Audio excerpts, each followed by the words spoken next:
ये भी जनता का आरोप है, जो विधायक बनते हैं उनको मिलता आवास, सरकारी आवास। ये लोग अपने विधानसभा के लोग आएंगे और उसमें कोई इलाज के लिए जाएगा, किसी का बच्चा एग्जाम देने जाएगा, किसी का बच्चा किसी और काम से जाएगा, तो उसमें ठहर सके।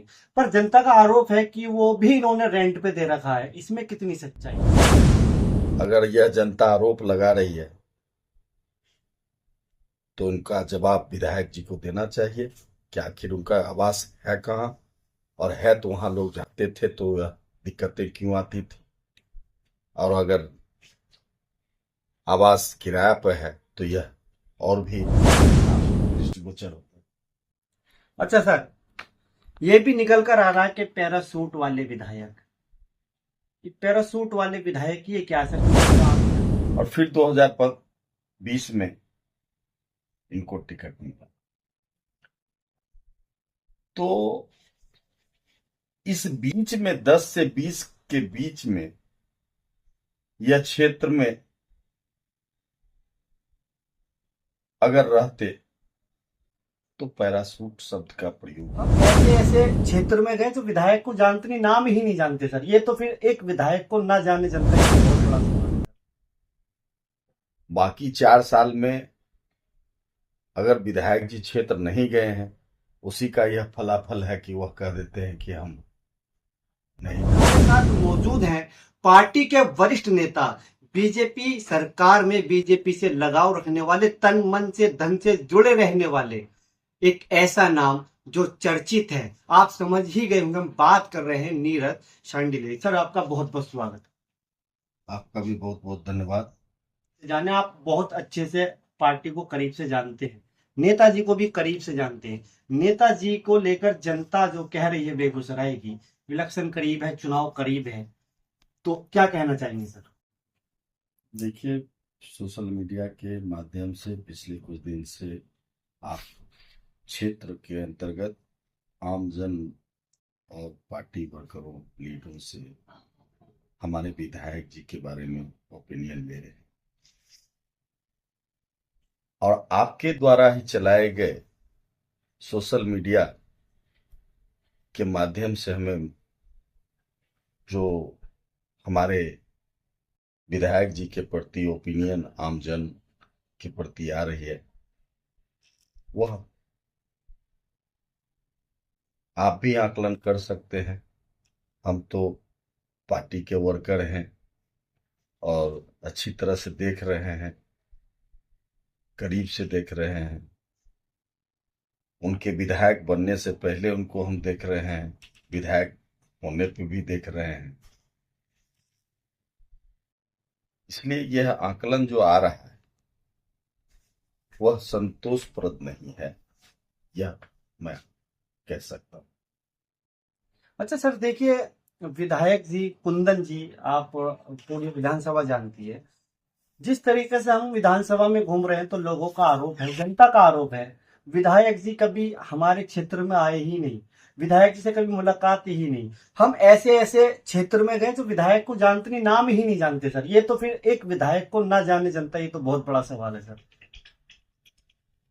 स्वाभाविक रूप से क्षेत्र में आप जब जाएंगे तो विधायक जी को तब लोग जानते हैं जब आप रेगुलर किसी न किसी कार्यक्रम के माध्यम से क्षेत्र में आम जन के बीच में जाते हैं। हाल के दिनों में अब चुनाव है, लोग आ जा रहे हैं तो देख रहे हैं, चर्चाएं कर रहे हैं। बाकी 4 साल में अगर विधायक जी क्षेत्र नहीं गए हैं, उसी का यह फलाफल है कि वह कह देते हैं कि हम नहीं जानते हैं। यह साफ दृष्टिगोचर होता है। अच्छा सर, ये भी निकल कर आ रहा है कि पैरासूट वाले विधायक, ये पैरासूट वाले विधायक ये क्या सर? क्योंकि ये तो आप ही जानते हैं। देखिए, इनको 2010 में भी टिकट मिला था और भारतीय जनता पार्टी का टिकट लेके आए थे, और इनके पिताजी लोजपा से लड़ रहे थे, बेगूसराय से। पार्टी ने तय किया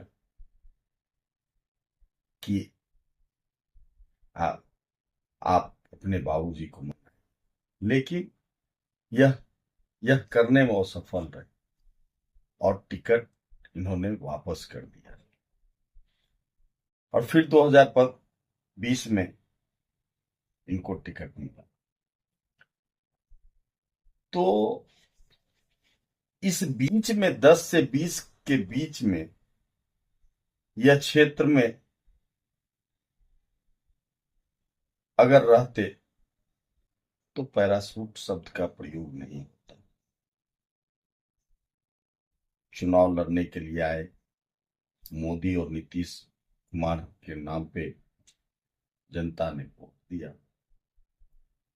अब वोट लेने के बाद यह जीत गए, लेकिन पिछले 5 साल में आपकी उपस्थिति अगर क्षेत्र में बनी रहती उस तरह से, तो शायद जनता यह कभी नहीं कहती कि हम विधायक जी कौन है नहीं जानते।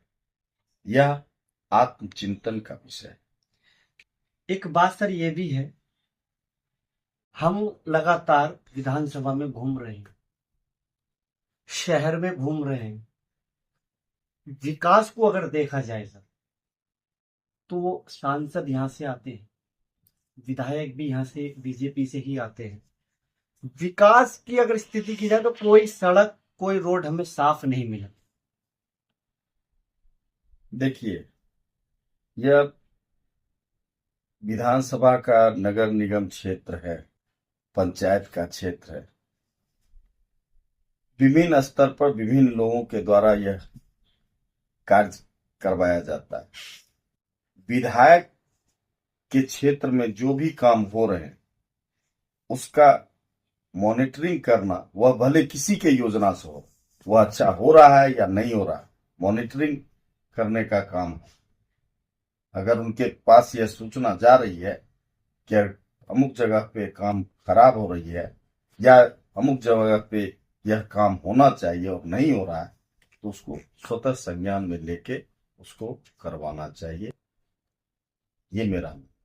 सर, विधायक जी पर यह भी आरोप है कि वो विधानसभा में तो रहते ही नहीं, जहां उनका बीवी बच्चे परिवार रहता है, यानी कि पूना वो वहां रहते हैं, 5 साल वो वहीं रहे, कि इसमें कितनी सच्चाई है? बहुत सारे कार्यकर्ताओं का यह कहना होता है कि हम पटना कभी जाते हैं तो विधायक जी का डेरा का पता खोजते। हम में यह फक्र है कि इस जिले के राजनीति के मूर्धन जो माने जाते हैं, अब तो दिवंगत हो गए, होला हो, वो जब विधायक होते थे तो उनका आवास रहता था। लोग जाते थे किसी काम से तो उनके वहां ठहरते थे, और लोग अब इनके कार्यकाल में कहते हैं वहां जाते हैं तो इनका पता ही नहीं चलता है कहाँ डेरा है, कहाँ डंडा है। यह सोचनीय विषय है और गंभीर मुद्दा है। अच्छा सर, एक सवाल ये भी है, ये भी जनता का आरोप है, जो विधायक बनते हैं उनको कहा जाए राजधानी में जहाँ विधानसभा होती है, एक मिलता है आवास, सरकारी आवास, जो पटना में मान लीजिए मिलता है, कि लोग अपने विधानसभा के लोग आएंगे और उसमें कोई इलाज के लिए जाएगा, किसी का बच्चा एग्जाम देने जाएगा, किसी का बच्चा किसी और काम से जाएगा, तो उसमें ठहर सके। पर जनता का आरोप है कि वो भी इन्होंने रेंट पे दे रखा है, इसमें कितनी सच्चाई है? मुझे तो कभी इस तरह का मौका नहीं लगा है कि उनके आवास पे जाना पड़े। अगर यह जनता आरोप लगा रही है तो उनका जवाब विधायक जी को देना चाहिए कि आखिर उनका आवास है कहाँ, और है तो वहां लोग जाते थे तो यह दिक्कतें क्यों आती थी। और अगर आवास किराया पर है तो यह और भी गंभीर विषय हो। किराया पे आपको सरकारी आवास, अरे ये जनता का आवास होता है। विधायक आप हैं तब तक ही नहीं आपको अलॉट है। विधान पार्षद रजनीश जी थे और उनको बहुत बड़ा बंगला मिला हुआ, सारे लोग जाते थे, रहते थे। हमको नहीं पता है कि शायद उसमें वह कभी एक दिन भी रहे होंगे। हाँ, जिस आते थे लोगों से मिलते थे, हम भी कभी कभार गए हैं, लेकिन कम ही सौभाग्य हमको मिला, लेकिन ऐसा तो नहीं हुआ। अच्छा सर, बेगूसराय की जनता से कोई अगर आप अपील करना चाहें अपने माध्यम से।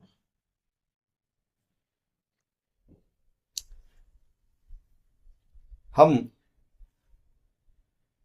अगले 5 साल हमारा कैसा हो उसको सोच कर वोट देना चाहिए। अगर हम पिछले 5 साल का मौका किन्हीं को दिए तो हम यह जरूर कहेंगे कि उस पे आप उसकी समीक्षा करें। आपके अगर उम्मीदों पे वह खरे उतरे हैं तो आप वोट करें, अन्यथा फिर आपको कोई अच्छा ऑप्शन मिलता है तो आप वहां वोट करें। तो बिल मुझे दीजिए इजाजत और बने रहिए सच्ची खबर टीवी के साथ। धन्यवाद।